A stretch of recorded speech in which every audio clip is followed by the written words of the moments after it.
Biz егемендік алған кезден бастап 1991 жылдан тәуелсіздік алғаннан кейін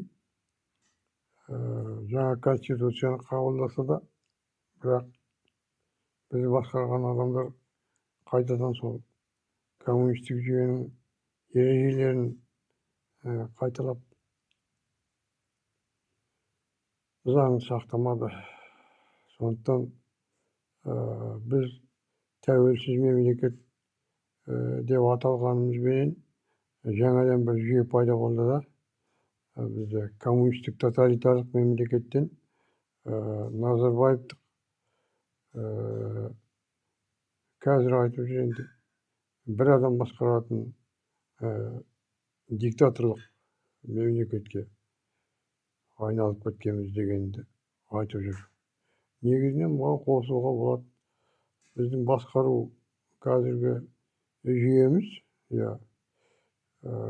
басқару жүйесі біздегі бұрынғы командалық, административтік командалық жүйеге ұқсас.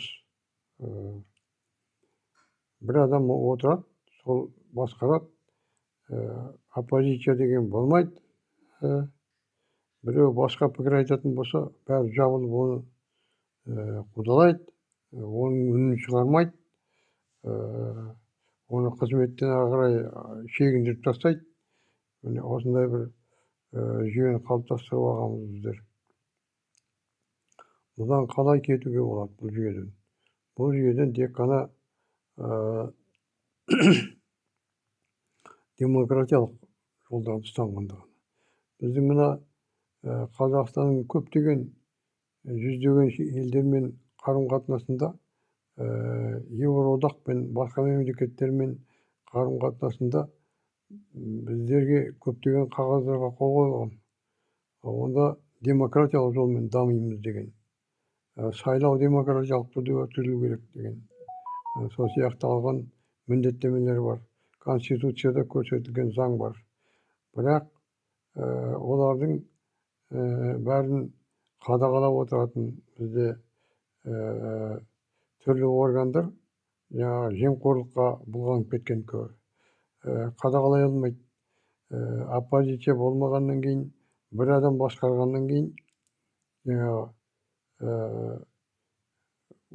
бір адамның қолына қараған ұйымдар, облыстар, аудандар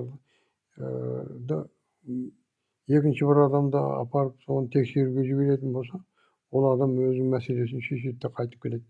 Бәрі жақсы екен дей салады, оның аузын алады ол адамның. Ол адамды жақсылап қалтасына ақшасын салып береді де, кез келген жасаса да, бәрі дұрыс екен деп қайтып келеді.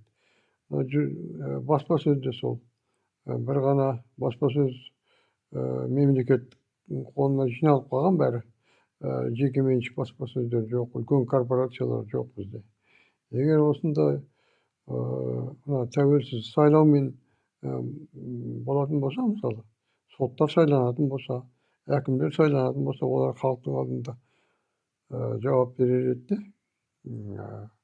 Сондықтан олар, мысалы, депутаттардың шығарған заңдарына немесе жоғарыдан түскен заңдардың дұрыс емес жақтарын айтып отырар еді.